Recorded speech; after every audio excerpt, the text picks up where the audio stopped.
Assalamualaikum warahmatullahi wabarakatuh. Salam sukses para peternak Indonesia, salam sukses para subscriber semuanya, dan salam sejahtera bagi para pemirsa dimanapun berada. Pertama sekali kami ucapkan terima kasih kepada para pemirsa semuanya yang sudah mensupport channel Junaidi Ipuh apa pun yang kami publikasikan. Mudah-mudahan bisa bermanfaat bagi para pemirsa dimanapun berada. Baiklah, pada kesempatan hari ini saya akan berbagi tentang pakan apa saja yang saya gunakan dalam beternak ayam petelur, ayam pejantan maksudnya.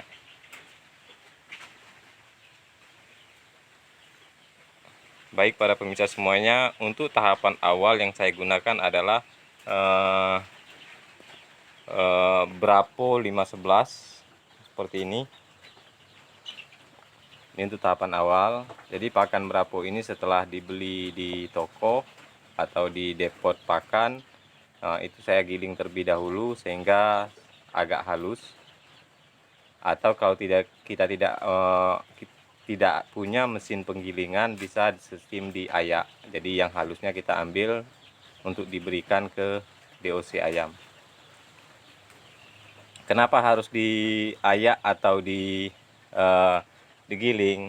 Karena kalau tidak digiling atau diayak itu pakan tersebut sama DOC kebanyakan itu mubazir atau berserak atau tumpah dari tempat pakannya, karena pasti ayam masih DOC itu tidak mampu untuk memakan makanan yang butiran yang besar.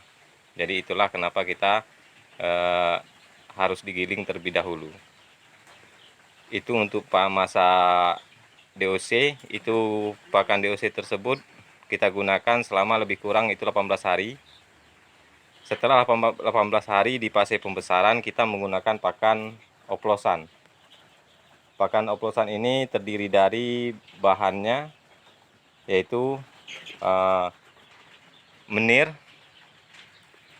jagung. Setelah menir jagung yaitu konsentrat.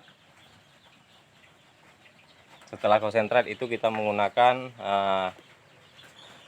tepung jagung.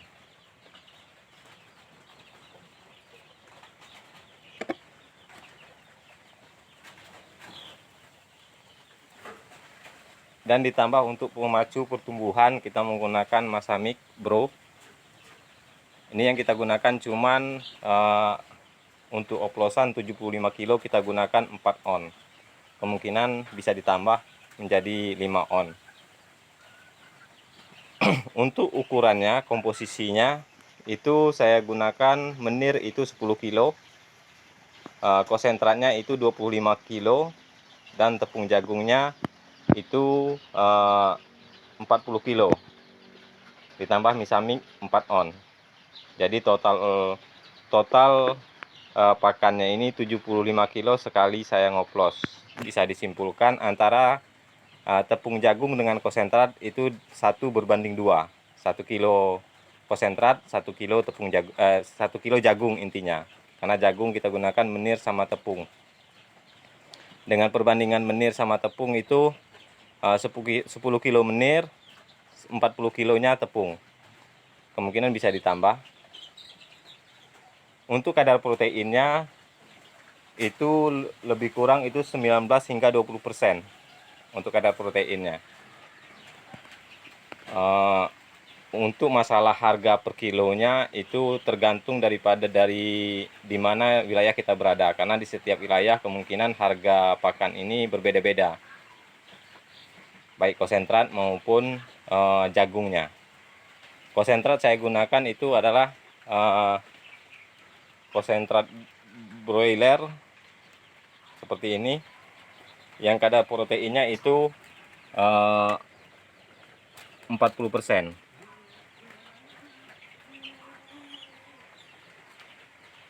Baik para pemirsa semuanya, dalam pengoplosan pakan ini kita harus mengerti terlebih dahulu kita butuh protein di angka berapa untuk masa pertumbuhannya atau masa pembesaran. Kita harus tahu dan harus kita hitung terlebih dahulu. Konsentrat ini proteinnya berapa, tepung jagung berikut dengan menir ini proteinnya berapa. Jadi bisa kita mengambil, jadi komposisi untuk dua macam ini berapa yang harus kita siapkan. Saya tidak menggunakan bahan yang lain untuk pengoplosan pakan ini, cuma dua macam ini saja, yaitu jagung dengan konsentrat. Pada intinya seperti itu. Jagung pun dibagi dua, yaitu tepung dengan menir. Itu secara kesimpulannya, tidak menggunakan dedak, tidak menggunakan bahan yang lainnya. Baik para pemirsa semuanya, ini kita lanjut ke proses pengoplosan. Alhamdulillah saya mempunyai mesin oplos seperti ini. Ini mesin penggeraknya, ini adalah molennya untuk pengoplosan. Baik, kita lanjut pengoplosan terlebih dahulu.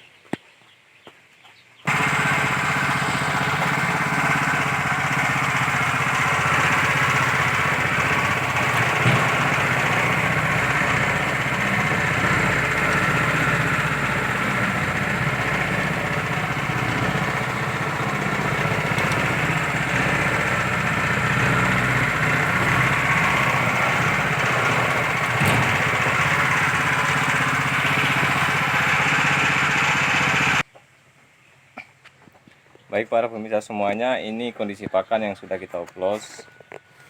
Cukup merata karena kita menggunakan mesin. Jadi kalau seandainya kita tidak menggunakan mesin, ya manual pun juga bisa. Yang jelas kepada para pemirsa semuanya, itu untuk komposisinya sudah saya sampaikan.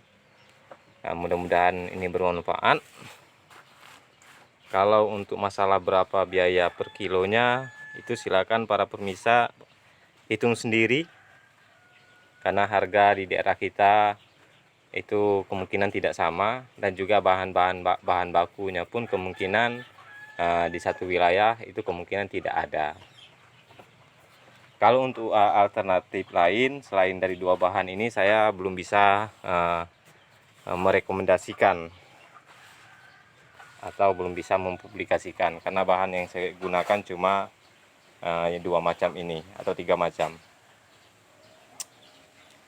Adapun kalau para pemirsa bertanya, ini ayamnya panen di umur berapa hari?